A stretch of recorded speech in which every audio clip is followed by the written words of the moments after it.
I'm Theo. And I'm Juliet. And this is Apologies Accepted. We offer an entertaining look at some of the big issues in history by examining public apologies of the famous and infamous. We're looking at politicians, serial killers, actors, and you. Send us a public apology you would like to make, and we'll read it on the air and give you a chance to redeem yourself or just get some guilt off your shoulders. We're here for you. Once a week, maybe more if you're really, really sorry.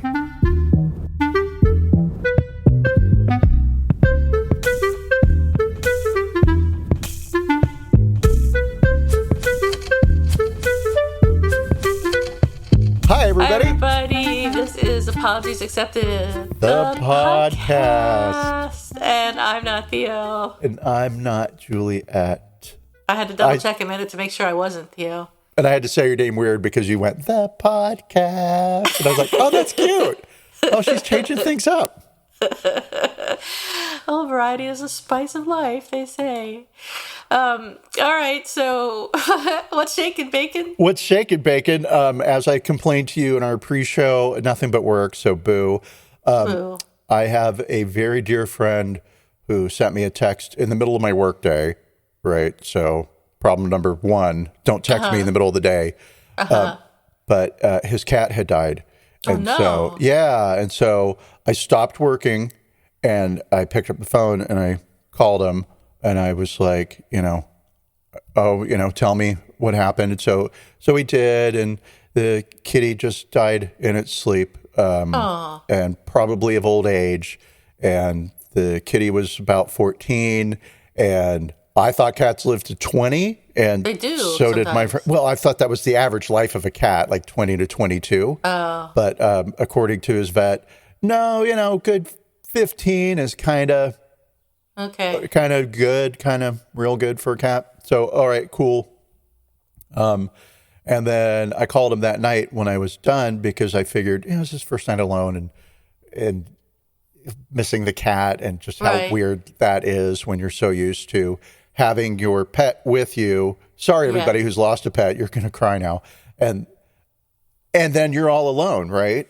And so I called him and complained about work.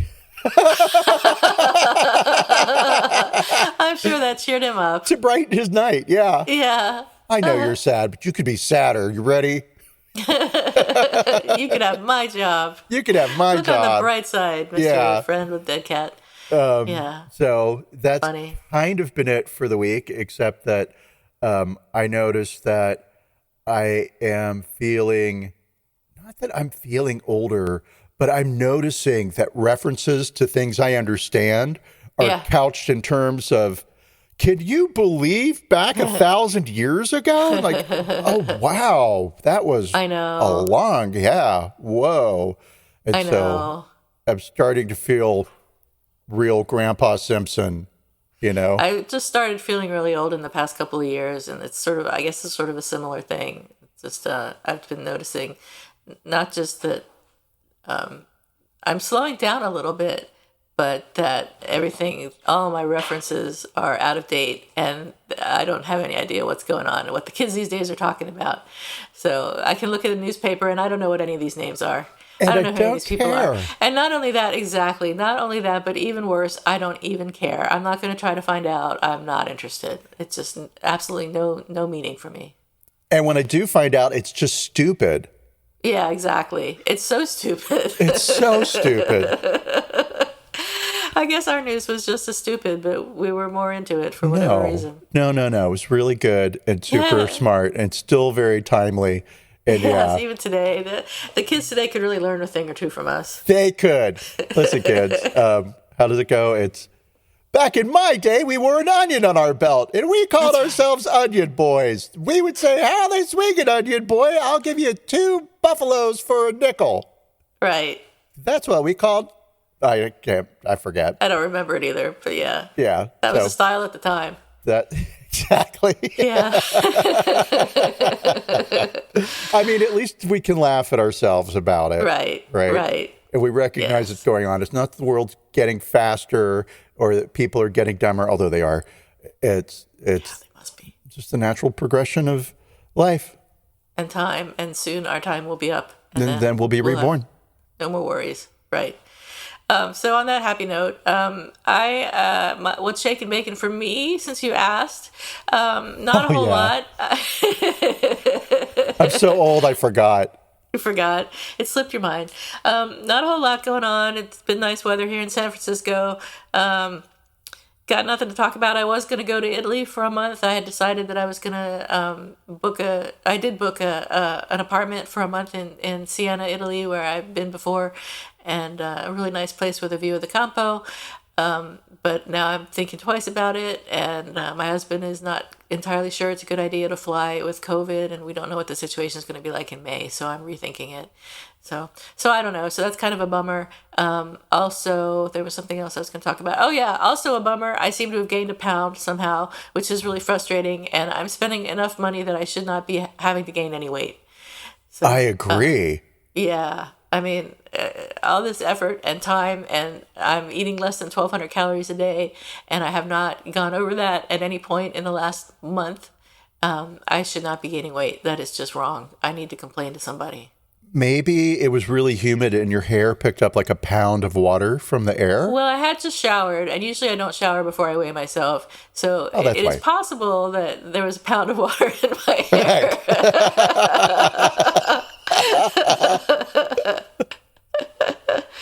So I don't know, but next time I get on that scale, I'm supposed to weigh myself every day, which is excruciating. I mean, I just can't. I just can't do it every day. But I have this stupid app. I'm supposed to fill out the weight every single day, and it reminds me every day. And if I don't do it, it says, "Do you want to catch up?" No, I don't want to catch up. I don't want to know what I weigh every single day because it's going to go up and down like this. That's just the way it is, right? When you lose weight, sometimes you lose a lot of weight, sometimes you lose no weight, sometimes you even gain a pound. And I don't want to know that. I just want to weigh myself like once a week and have it constantly be going down. Well, yes, Even that is a lot to ask. I will say, because I always have something to say, that my favorite trainer in the world, Jan, had told me, scale weight, don't even worry about it. It's all about how your clothes fit, and it's about noticing increase in strength. So when you pull open a door, does it open a lot easier? Then wow, but don't worry about your weight. And I wish she was here now to tell me that. It's great advice, but, also, hi, here I am. Do you still use Jen, or is she not? Oh, no. Yeah, no, that was Long Beach, and that was, okay. Oh, yeah. I'm sure she's in a wheelchair somewhere. Like you still see her every day. I do in my mind, in my memory. What would Jan say about this? Yeah. So, was Jan a lesbian by any chance? Because today we're going to talk about lesbians. And not that lesbians are funny, because, they are, what's the word I'm looking for? Notoriously known for having zero sense of humor. No, I'm totally kidding about that. Oh, well. What? See, the short answer is, there's the stereotype in the gay community that gay guys are fun and flighty and so comical, and that lesbians are good at fixing things. And that's kind of all anybody knows about them, because they're very secretive and private. And so, but I will say that one of my favorite jokes I heard from a lesbian. Yes. And so, you ready? Yes. What does a lesbian bring on a first date? A U-Haul. It gets a big laugh in the girl bars. You don't go to girl bars. Not anymore, but when I lived in Long Beach, walking distance from my house, like 3 blocks, there was a lesbian bar, and I would go in sometimes on like Saturday if I was spending the weekend at home, like maybe I was having a poor boy weekend where it's like, I don't have a lot of money.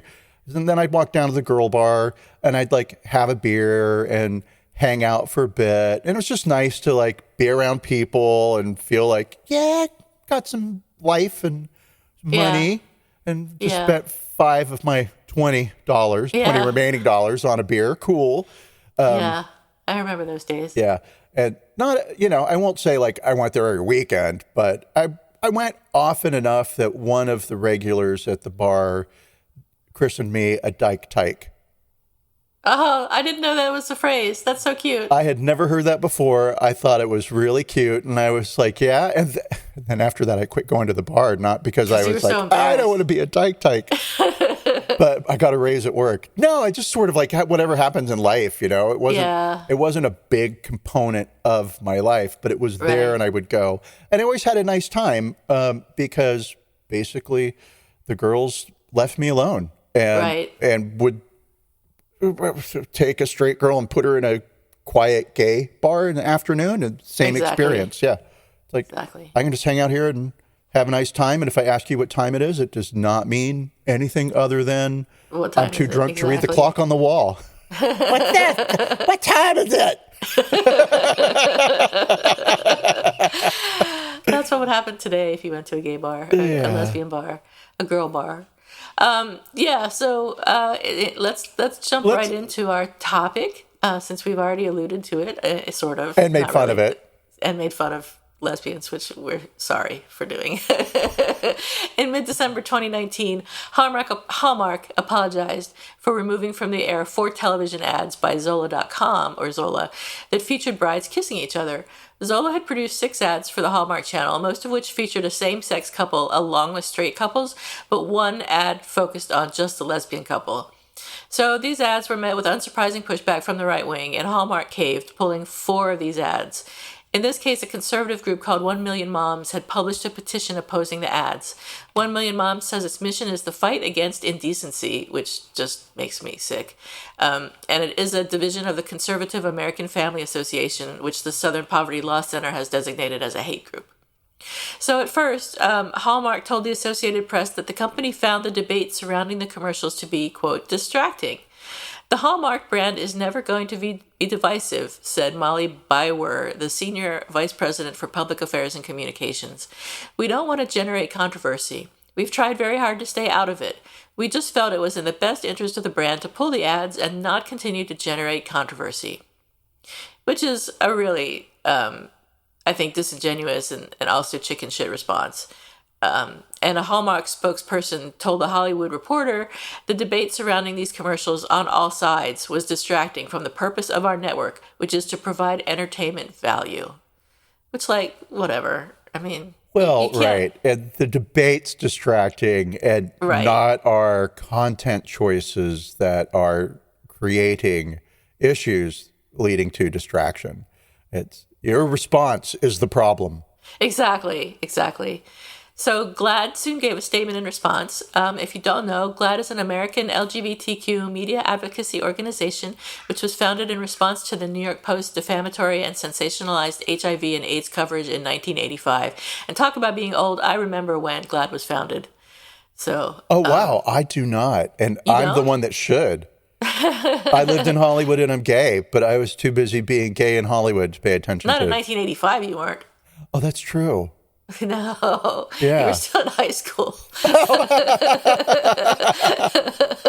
Oh, how sad. Oh, Well, okay, wow. you might have graduated high school in 1985. Well, but even still, you're right. I was not in Hollywood in 1985 at all by any stretch, not even in my own imagination. So No. you remember my history better than I do. Wow. Maybe you are Theo. I was in high school with you, so that's how I know. Although I had graduated by 1985, that's how old I am. So GLAAD's president, Sarah Kate Ellis, gave the following statement to The Hollywood Reporter. The Hallmark Channel's decision to remove LGBTQ families in such a blatant way is discriminatory and especially hypocritical, coming from a network that claims to present family programming and also recently stated they are, quote, open to LGBTQ holiday movies. As so many other TV and cable networks showcase, LGBTQ families are part of family programming. Advertisers on the Hallmark Channel should see this news and question whether they want to be associated with a network that chooses to bow to fringe anti-LGBTQ activist groups which exist solely to harm LGBTQ families. So surprisingly, to me, Hallmark Cards reconsidered and on December 15th posted a statement. And I'm going to read you the statement because it's their apology. Earlier this week, a decision was made at Crown Media Family Networks to remove commercials featuring a same-sex couple. The Crown Media team has been agonizing over this decision, as we've seen the hurt it has unintentionally caused. Said simply, they believe this was the wrong decision. Our mission is rooted in helping all people connect, celebrate traditions, and be inspired to capture meaningful moments in their lives. Anything that detracts from this purpose is not who we are. We are truly sorry for the hurt and disappointment this has caused.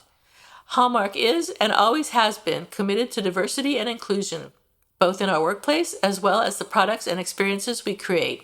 It is never Hallmark's intention to be divisive or generate controversy.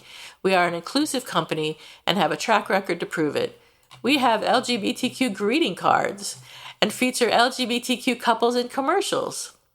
We have been recognized as one of the Human Rights Campaign's best places to work and as one of Forbes' America's best employers for diversity. We have been a progressive pioneer on television for decades, telling wide-ranging stories that elevate the human spirit, such as August Wilson's The Piano Lessons and Cullum Tobin's The Blackwater Lightship. Yes, we have. I have to jump in here. Go ahead.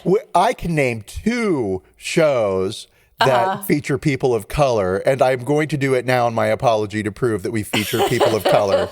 Here are the 2 shows. Here they are. Here's proof. Yes, you're right. Yeah. I can't argue with you. Yes, and I love that he is going to argue the point that the Hallmark Channel is about diversity and inclusion, because it is every fucking show is snow, Christmas, white. Yeah. That's it. Yeah. Right. Anyway, I'll shut up. No, you're right. I'm not going to argue with you. But the point that he's making is the opposite. Exactly. Well, he's arguing, and I'm just like, do you watch your own channel? Yeah. Well, they have two TV shows or 2 movies that they've shown that are both of which highlight the importance of tolerance and understanding. So it may not be tolerance and understanding of anything that we're talking about here, but tolerance and understanding, yay. Hallmark will be working with GLAAD to better represent the LGBTQ community across our portfolio of brands. The Hallmark Channel will be reaching out to Zola to reestablish our partnership and reinstate the commercials. Across our brands, we will continue to look for ways to be more inclusive and celebrate our differences. So that was Mike Perry, who was president and CEO of Hallmark Cards, Inc.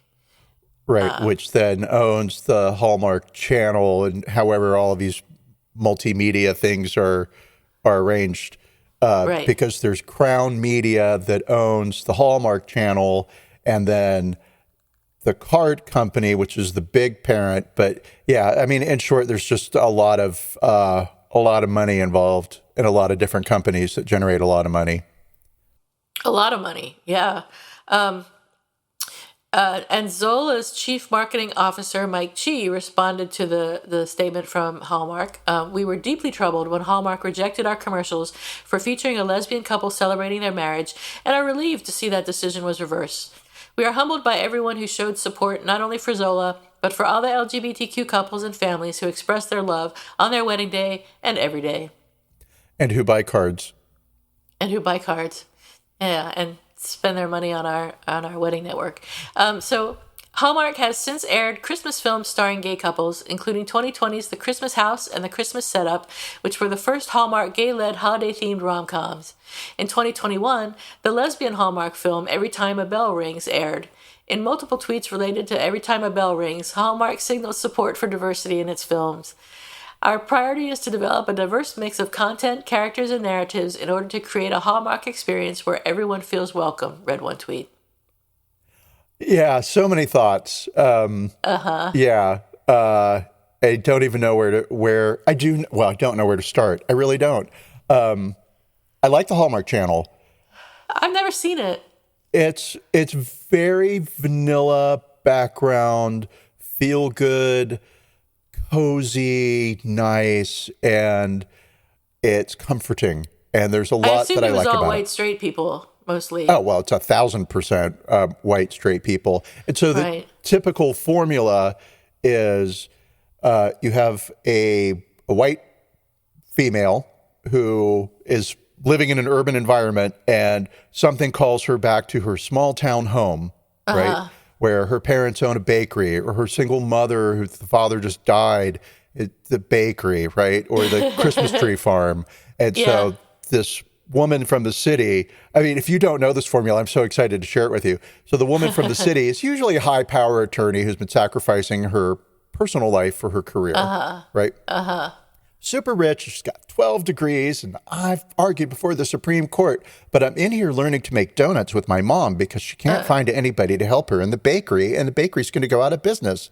And then there's a competing bakery across town, and the two moms that both own the bakeries used to be best friends, but now they're not talking to each other because there's some hurt feelings over a stolen recipe. And the son of the other baker, who never left town, always stayed home because he's a good, what do they call him? Hometown kid? Boy? I don't know. Whatever, something like that, right? He stayed in his small town, and so the big, powerful female attorney is always running into him and like, oh, you build your coffee on my expensive shoes. How dare you, right? And he just stands there and he's like, I'm so sorry. And he's just so good looking. And she's like, I hate him, but I'm going to lick this coffee off my shoes later.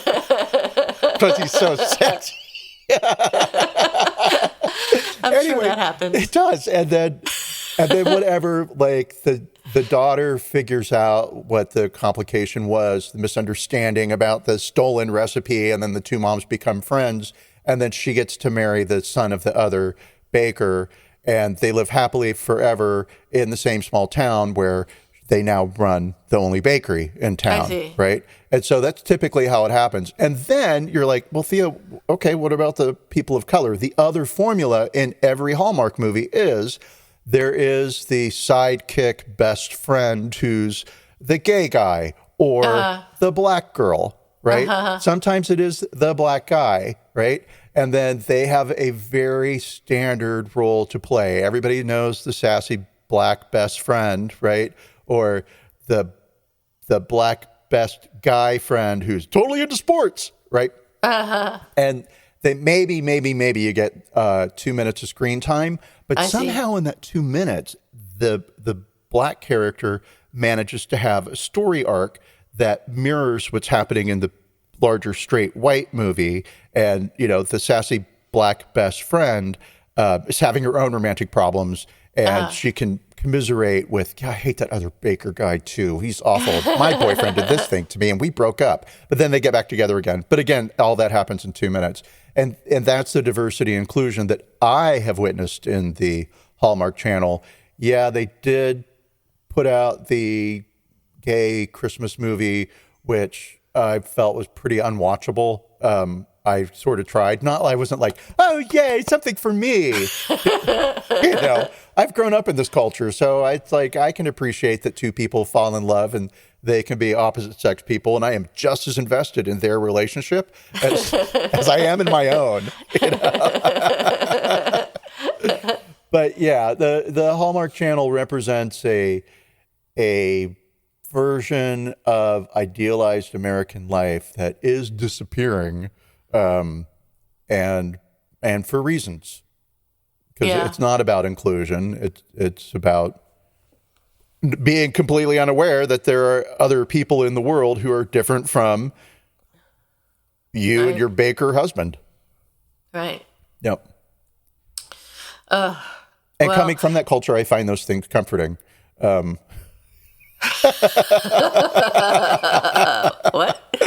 No, but it's like, okay, Theo, how can you watch that if I know that that's like what's going on, right? Yeah.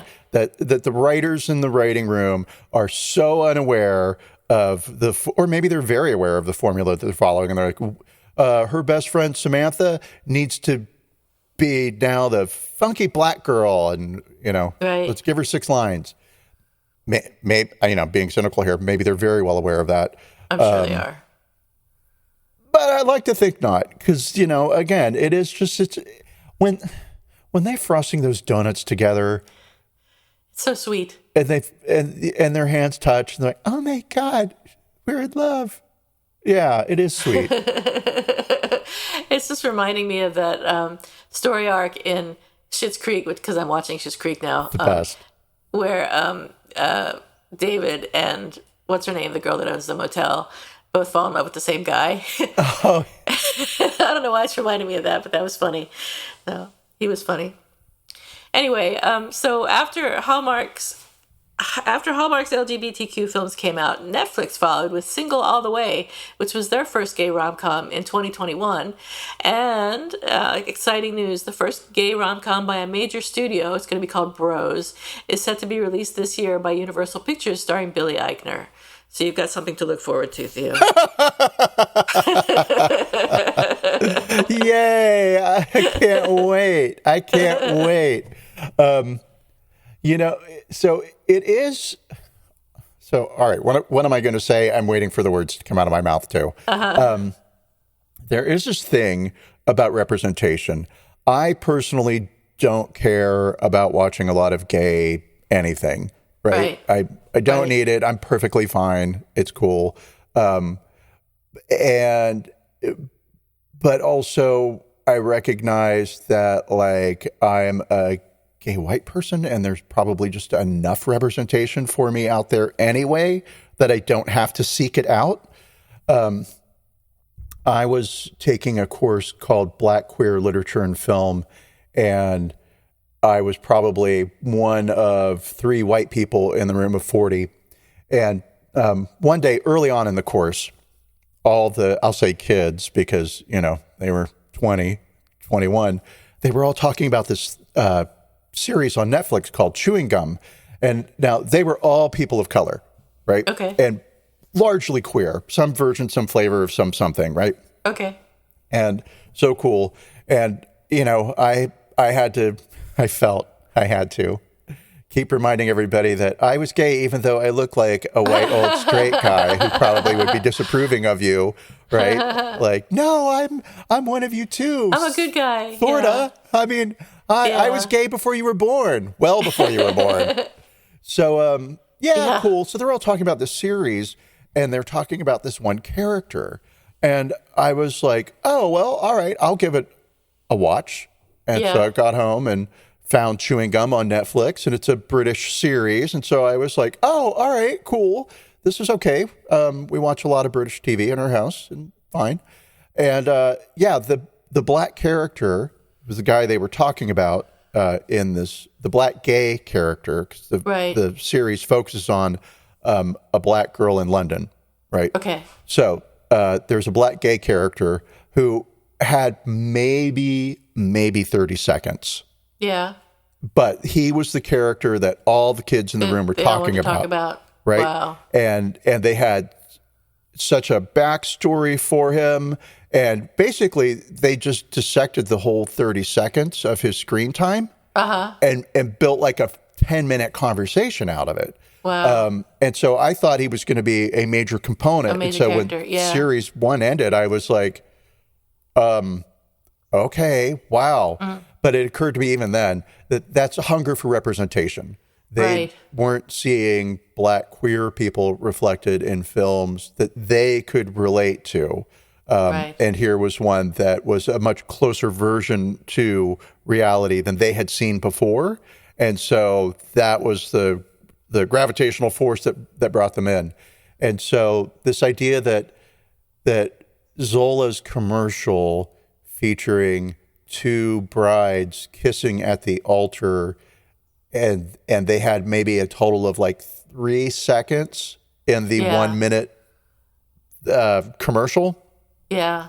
Erasing that. Of course, they pulled the whole commercial down, but it is that thing of like, representation's important, however you get it, when it's fair and accurate representation. And so that's what Hallmark Channel was erasing when they took the commercials down. You guys, you didn't just get those commercials blindly from Zola. Right. Yeah, exactly. Yeah. Yeah. It's all disingenuous. They knew what they were doing. Yeah. It's too bad that the rom-com that's coming out now with Universal Studios or Universal Pictures is just white guys. I don't know if they're going to have a best friend who's black or not, but maybe. I'll share that one of the things that I took from that course was, and I'm going to forget his name. There was a black poet.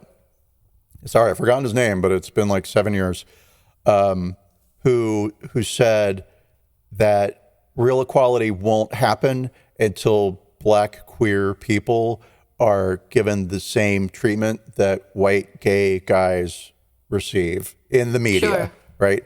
And so, yeah, fair. Yeah. Yeah. So You say that's not fair.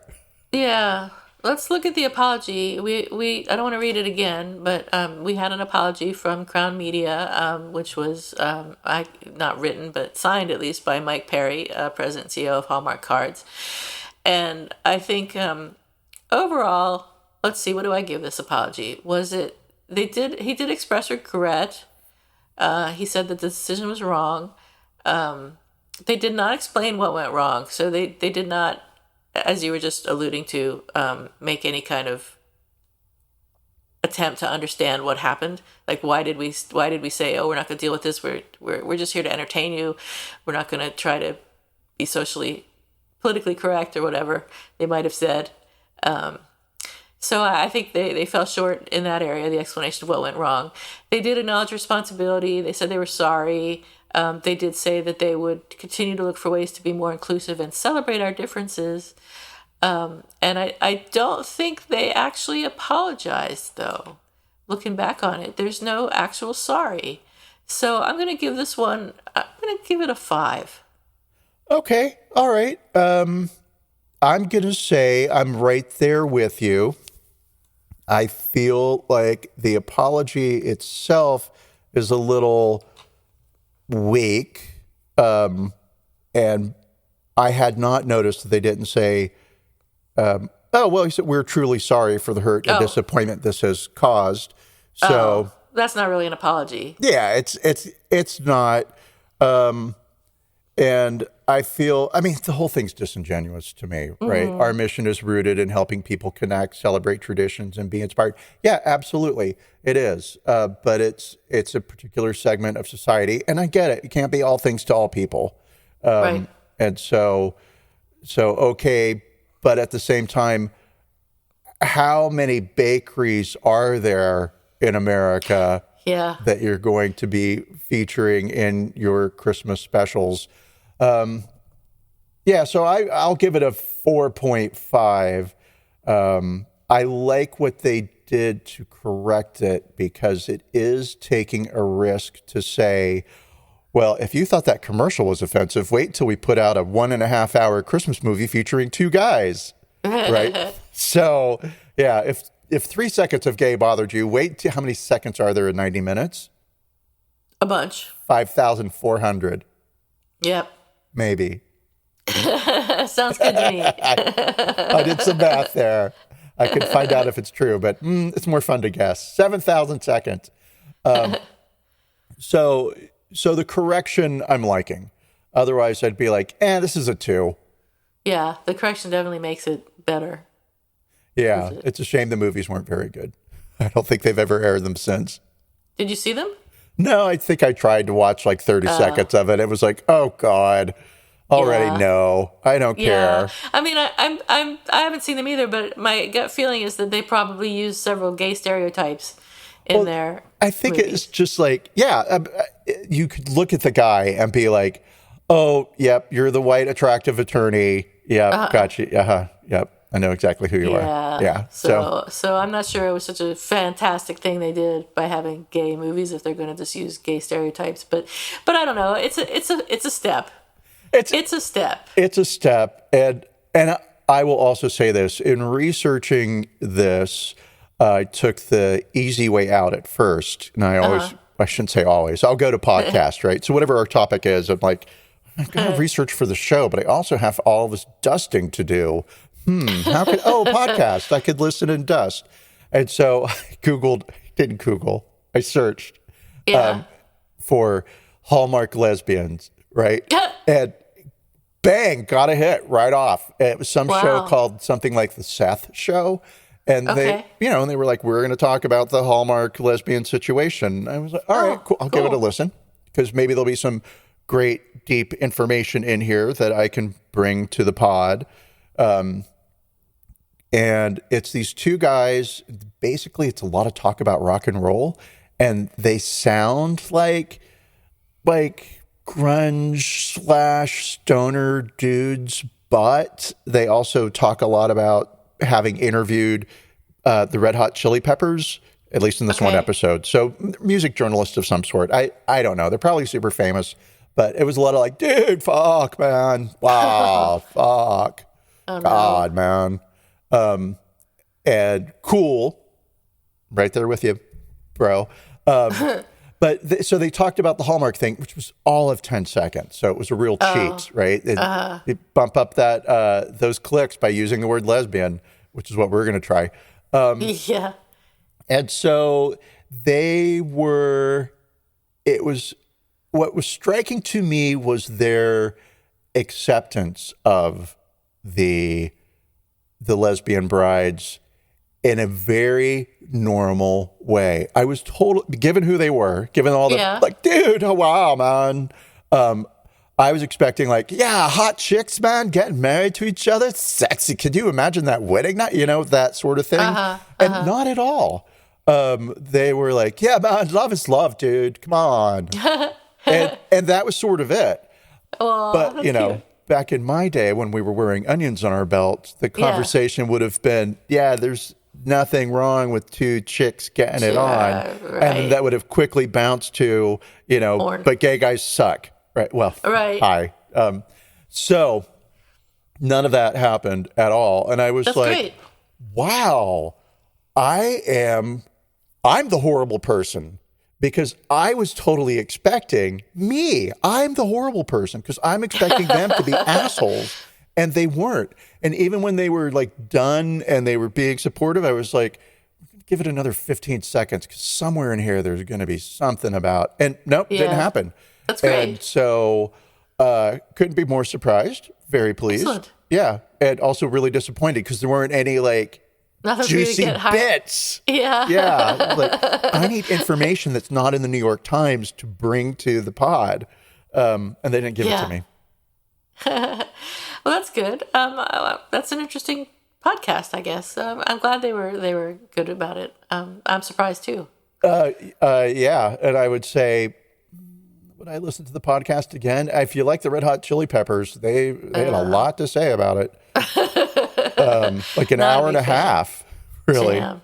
And you listened to the whole thing, waiting for the lesbians to come up? No, I fast forwarded through a lot because I swear it was a lot of dude, man, and it's like, that was my life from when I was like 17 to 19. I don't need to revisit it. Yeah, so sucks for Hallmark Channel that we're giving them a low rating on their apology. Yeah. Oh well. But I am also. What is your rating? You never said. Oh, didn't I say 4.5? No, but okay, cool. Maybe 4.5. Maybe you tuned me out. Maybe I might have. You were thinking about your trip to Italy. It's not impossible. I'm just waiting for him to stop talking so I can get this word in here. Yes. Well, I do have a little bit to share about why I think what happened. Okay. So it's kind of like, well, why did the Hallmark Channel react so quickly to 1 Million Moms, who in 2019, everybody knew is basically just a woman named Monica Cole, who is their PR agent, their spokesperson, the director, the president, right? She's got 4,000 Twitter followers. I almost said twatter. Oh my God, really? Twitter followers. And that she's part of the American Family Association. And so it's kind of like, and then all the faux outrage. And basically she's often to be seen in controversies such as the Great Burger King controversy, where someone said, damn, this Whopper's good. Oh my God, really? You're swearing. You said the D word. This was a thing. This is not me being snarky. Unbelievable. A whole thing against Burger King. There was something else where, was it Chipotle used like RuPaul drag star and she had a thing about that, right? So it's not surprising that 1 million moms showed up here, and cool for her getting the attention that she wants and needs. But our friend who decided to pull the commercial is a guy named Bill Abbott, and he was CEO of the Hallmark Channel. Okay. Right. Okay. Prior to that, he had 25 years in family TV, ranging from the Family Channel, which started in 1988, and then up through Fox Family and Fox Kids. And he was always in advertising and always like senior vice president of advertising, right? So the guy gets advertising. He is a graduate. I was like, whenever this bullshit happens, all you have to do is look at the decision maker and then just wait. Just wait, because it's going to come out. And I found it. So he's a graduate from College of the Holy Cross. Oh, yeah. Okay, so cool. Got it. Hi, I see you. You're Catholic. Understood. You're religious. Okay, great. Family TV. Got it. And then when 1 Million Moms speaks, you're supportive of their viewpoint of how the world should function. And right. He probably did not vet himself these commercials. Why would he? He's the vice president, right? So Abbott, in an interview with The Hollywood Reporter, answered some criticism around the Hallmark channels being the whitest Christmas channel of all white Christmases. And so before I start making fun of him, because I will do that, I do want to point out that when he joined the Hallmark Channel, the channel's annual advertising was $10.2 million. He raised that to $223 million. Wow. TV Week credited Abbott as one of the smartest yet unsung ad sales executives in the TV business. He became CEO in 2009 thanks to his savvy advertising sales skills. And he left in January of 2020, just a few weeks after this controversy broke. So, all right. While Abbott, this is straight from the Hollywood Reporter, while Abbott had overseen tremendous growth for the Hallmark Channel during his run with Crown Media, the cabler has been criticized for its lack of diversity. During the recent holiday season, so good, the network made a big to-do about adding 2 Jewish holiday movies to its mix.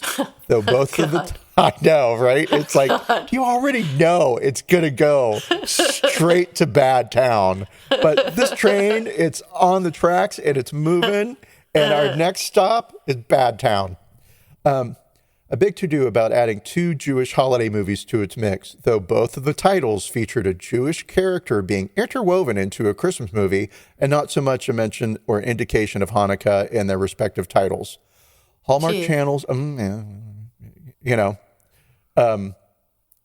Love Dreidel just doesn't have the same kind of up to it as Love Gingerbread, right? Right. And everybody knows that Jewish people don't have bakeries. Or love. Or love. All right, so let's see here. Lack of diversity, casting diversity on the screen, and Bill Abbott says, I think that generalization isn't fair either, that we just have Christmas with white leads. In terms of broadening out the demographic, it's something we're always thinking about. We're always considering, and we'll continue to make, right, we're always thinking about it. We're never doing anything, but we're thinking about it. We're always considering, and we'll continue the movies where the best scripts are delivered to us and what we think have the most potential, which are movies about white people who own bakeries or Christmas tree farms or hotels. It's always something like that. He goes on to say, I think Christmas has become almost a secular type of holiday more than Hanukkah, which really does have more of a religious feel. So there you go, Jews, you're more religious. I think Hanukkah, from a religious point of view, is not necessarily as commercial and not necessarily as much about gift giving, and it's really about what those 8 nights signify from the religious point of view. I mean, yeah, that's right. Yeah. True. And your point, but therefore, we can't make a movie about it. That's right. We can't have any Jews in our movies. Well, I mean, what are you going to do with something that happens for 8 nights where everybody's home and spending time together as a family? All right. So I'm not ruling it out as something we would not do, but this is kind of our first foray into this type. You've been around since when? This type of double holiday. Hold on. Okay. What? I know. This is so good. I can't stop. So I'll be Bill now. So I'm not ruling it out as something we would not do, but this is kind of our first foray into this type of double holiday mix with a lot of Hanukkah in both movies and a lot of celebration of how those nights are celebrated and experienced by those who practice the religion. This is a lot of words. I was just going to say, Jesus Christ, what?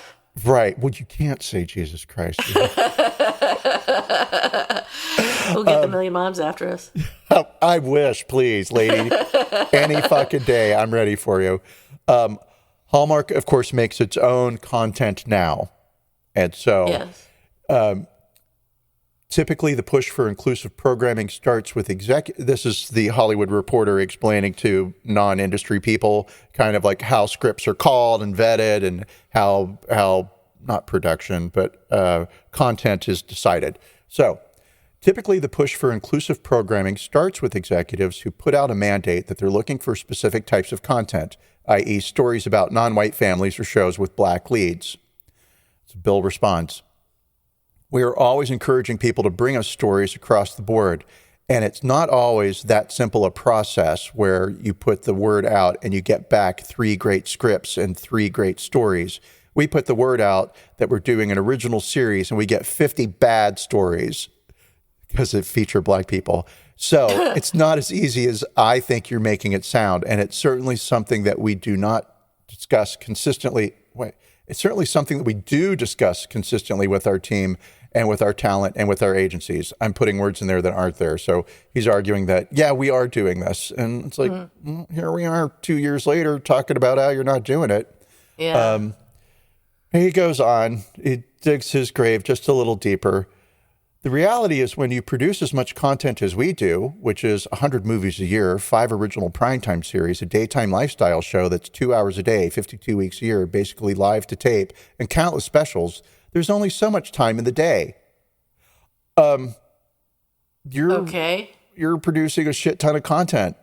I'm hearing like you're doing 100 movies a year, right? Right. How's that your excuse for not doing more with people of color? Right. Let's see. He said when asked about how much he's asked the creative community for more inclusion in the holiday scripts, right? So blah. And while we want to put on and we believe that we do create content that is beloved really throughout the country, it's not always the easiest process to make every situation fit the mold for every individual who wants to work with us or wants to watch a certain segment of the audience on our channel. I have no idea what he just said there, other than they're trying, don't criticize them, and it's harder than you're making it seem, and have you met black people, I think is what he didn't finish his sentence with. Right. Yes. Right. Right. So. And that was who? That was Bill, what's his name? Bill Abbott. Yeah, that no was wonder him he resigned. while he was CEO. not even after. Damn. Yeah. And so I'll just say like, yeah, Bill, your 1950s is showing.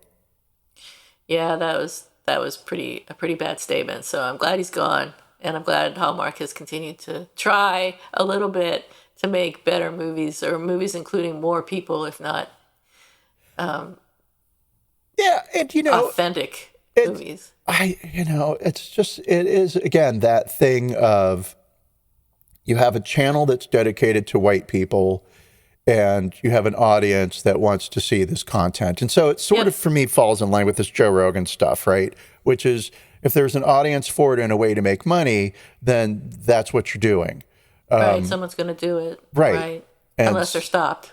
And so don't apologize for it and do. I don't live in that world where I like inclusivity. I don't like it when it's forced. I like it when it happens in real life, and there's plenty of content out there that manages to do that. It's just, just say that you're the Wonder Bread White channel for people who enjoy that sort of, and there are plenty of people of color who enjoy those movies as well. They're sweet and they're easygoing. I mean, if that's the way they want to go, then they should do that, but they should be prepared for GLAAD and others to come down on them about it and respond to that and perhaps make less money as a result. So yeah, that's the decision they make. I don't know. I just realized the point I'm arguing is actually antithetical to my stance, but it's like... I was wondering how you got there. Yeah, well, I got there because I'm thinking about the money, right? Right. And it's like, well, they probably have put up a couple of movies about people of color in order to answer the criticism, and it's not that no but there's people money of there color. too. Well, right, but and here's what am I going to say next? I'm afraid, but there are those channels, there's broadcasters that specialize in that content, right? And so that's where you go. I'll point to BET. I'll point to Logo, the gay channel, right? And it's like, if you want to watch something that gets who you are, it does it right, then you know where to go for it. And that place is probably not the Hallmark Channel. But should it be the Hallmark Channel? Should the Hallmark Channel be including authentic representations of, say, Black people in their movies? I mean, why shouldn't they? I agree, they should, right? I think the why they don't is that when they do, they see a dip in their ratings because their audience isn't interested. Though. No, we don't know that, but we're going to say that is exactly what happens. and even if they did see a temporary dip in their ratings, I bet in the long term, if they became known as being more inclusive, their ratings would overall go up because their audience would be larger. I wonder if the Hallmark Channel is just kind of the Republican Party, and they don't realize just exactly how extreme their audience is. Maybe. I bet they do. I mean, I don't know how you would not know. If you've got any kind of marketers and any people on your staff that are worth their time, they're worth their salary, then you would know what your audience is. But I'm sure they know, but then it's like, do they know and just ignore it? Or it'd be fun to get a job at the Hallmark Channel and then like sit in those rooms and see if they're like, okay, you know, these old white biddies are just going to want to see another bakery special. Or if they just like go in there and they're like, you guys, my sister has the best story. Her friend's mom who owns this bakery. We have to make a movie about it. I wonder what their demographics are, their audience or their market. I don't know. I will tell you, I know one less. Well, I don't know their demographics or their market. You don't know. No. The people that I know watch them. I know one lesbian mom who watches the Hallmark Channel and has a sweatshirt that says Hallmark Channel on it because she bought it because she loves the Hallmark Channel so much.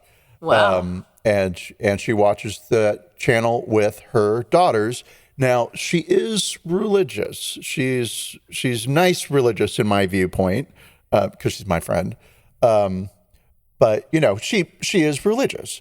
And so the Hallmark Channel does offer that sort of inoffensive, you know, you're not going to have to deal with some big giant issue, which I guess maybe is the whole gay thing now that I think about it. Like, Mommy, why are those two women kissing each other? Yeah, but she's a lesbian. I think they know what that's about.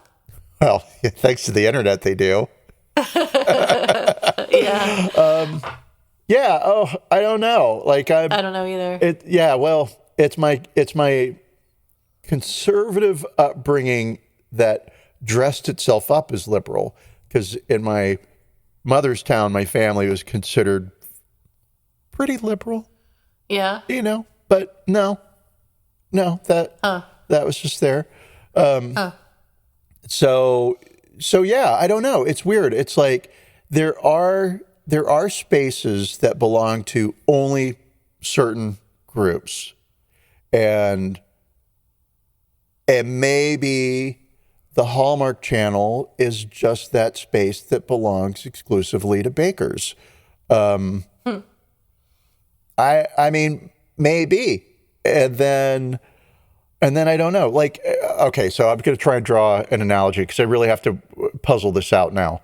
The HGTV, way back in the day, would never do shows about a gay couple. There are plenty of gay people who were roommates buying a house together, right? Okay. And that was always the storyline. And and then they did, and now it's just like a very normal thing. If you watch any if you watch any HGTV show, you might see a gay person. So I loved, past tense, HGTV because it was this inoffensive wallpaper, and also at the same time I got tips off of it and I enjoyed it, and it was it was fun, and so I watched a lot of it. And then after a while watching like the same show, you start to like these two hosts never have gay people, right? And so there was this couple called who were named Chip and Johanna Gaines, and they had a show, and I loved their show, and I loved their design, and I loved them as host, and I would watch it, no problem.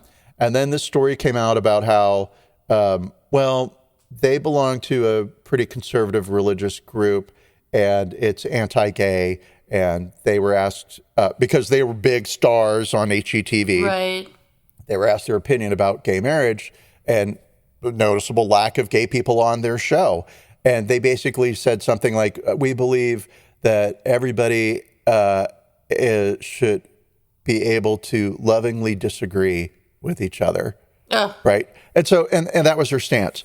And then there was a lot of like angry gay people. HGTV, you have to get rid of these people. And HGTV did not. They kept them, right? And their show was on all the time. Money generator. Just all the ad dollars came in. Yeah. And I quit watching it being the entire channel because, well, they're going to side with Chip and Joanna, and, cool. That's a decision you're allowed to make. And it was, let's say, a good 10 years. I've just now started returning to HGTV because Chip and Johanna are off of the main channel. They now have their own network thing happening under HGTV. So, they're still affiliated and all that, but I don't have to see them and cool. And, it was that thing of like, well, this is not my space. I thought it was because there was so much inclusion happening, but the network is now choosing to support somebody who differs with my view of civil rights, right? Someone who hates gays, yeah. Yeah. I mean, religious views, fine, sure, have them. I'm not going to argue that with you. But, the secular world, the law is the law. You can't argue with it. You can. And then it gets dicey. I'm making this way bigger than it needs to be. But I guess it's that growing up as other, I recognize that there are some spaces are just for some people. And sometimes that's stated overtly, and sometimes it's implied. And where things get a little mushy is when a space that's pretending to be for everybody suddenly finds itself under the spotlight of, you're not really for everybody. Wholesomeness and love, those are nice feelings and everybody can enjoy them. And the fact that your wholesomeness and love is coming from white people pretty much exclusively is fine, because I can dip into hetero, cisgender, white normative, blah, blah, blah movie and feel good. Right. But a Hallmark Channel will not be my living room wallpaper, forever. Right. So That's a tough question. I mean, should all groups be inclusive, expected to include everybody? And I think the answer is yes, but that's just my opinion. And I think your answer is no, and that's fine. Well, I don't know if I think my answer isn't no. I think I think it should, right? But I also recognize the fact that it's not. And rather than be angry about it each and every time, it's just sort of like, well, I mean, really, it's how 90% of the world is built, I remember when there was a hotel in downtown LA, Staples. No, that wasn't it. Standard Hotel. Yeah. And their rooftop pool bar area had bathrooms. Yeah. Of course, right? That were genderless. Okay. So you walked into the bathroom, and right. there are all the stalls, and there are the sinks, and and just everybody have at it, right? And I was like, this is great. I actually feel really European right now, right? Like, it doesn't matter who's in the bathroom Right. or who's washing their hands. It's so, I really enjoyed it. Well, gross. I didn't really enjoy it. But I loved it. I felt so liberal and so, you know, so progressive and all those great things. But, you know, then there'll be those people that will say, well, the ladies' room is just for the ladies, and that's that. And fair enough, right? And so... Whatever. I think all bathrooms should be single use, not single use, but single person, like separated, so anyone can use it and have privacy. But that's a little expensive from a building construction standpoint, so that's just my opinion. Can you imagine a football there should be stadium? Like 8 bathrooms, yeah.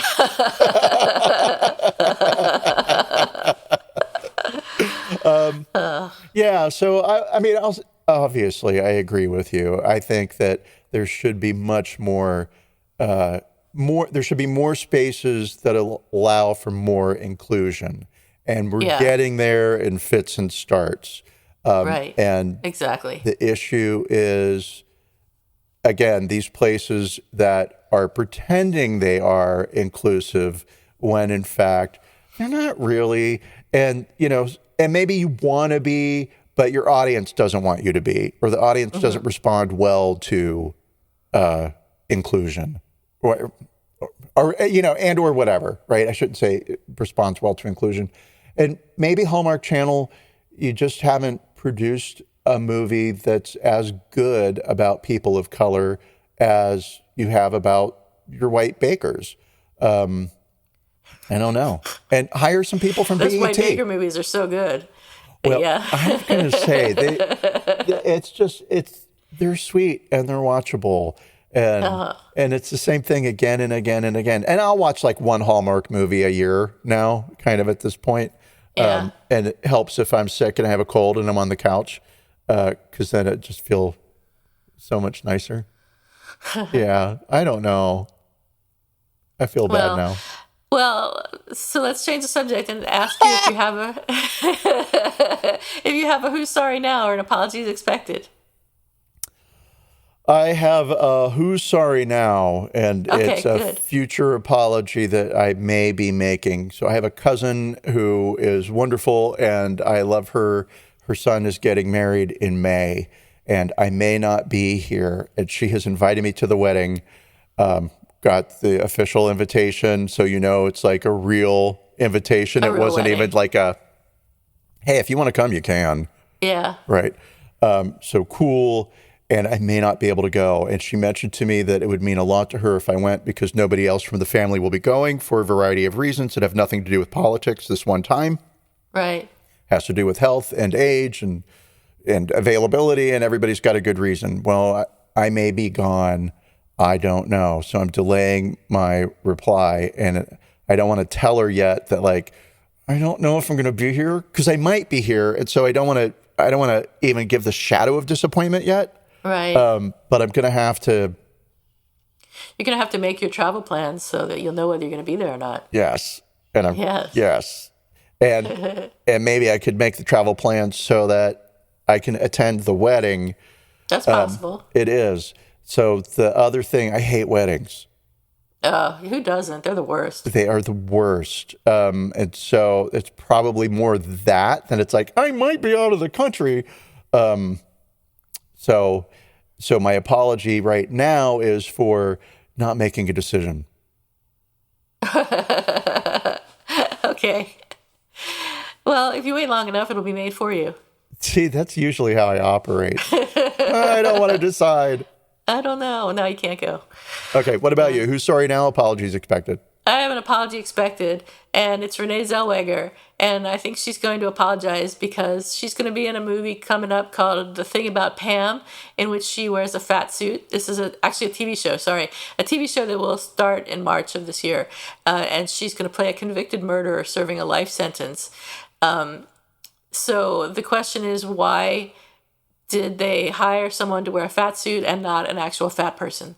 There's a woman named Rosie Blair who's a podcast host, and she told Cosmopolitan UK, there are so few roles available to actors in larger bodies, it's truly insulting to see any successful working actor put on a costume to resemble the bodies Hollywood won't employ. There are so many juicy, nuanced roles available to thin actors. How dare they take roles explicitly written as fat? So I think Renee Zellweger is going to apologize, but perhaps disingenuously, but I think she'll probably apologize.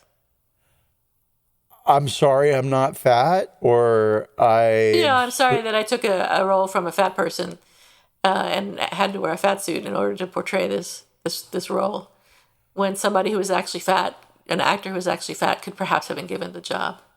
Yeah, I could see that, and I'd say that's even an argument that I agree with. There are those Hollywood arguments where it's like, you hired a straight person to play a transgender person or a gay person, right? Right.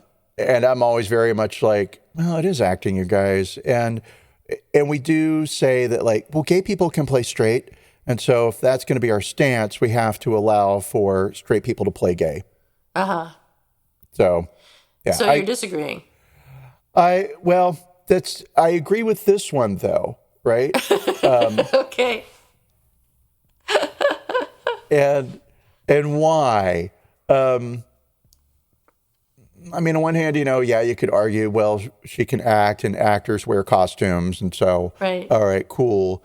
But I think there is a very valid point that there are a lot of talented, heavy-set, I like the term softig, actors out there who could do just as good a job as Renee Zellweger, and so maybe, right? So, yeah. Yeah. But it's that Hollywood thing. So we'll see if there's an apology coming up. If there is, I will let everybody know. Well, Renee will let everybody know, but... Renee will let everybody know. Yes, yeah. For sure. So I think that wraps up pretty much everything we've got to say on our topics today. Unless you've got anything to add, Theo. Not a thing.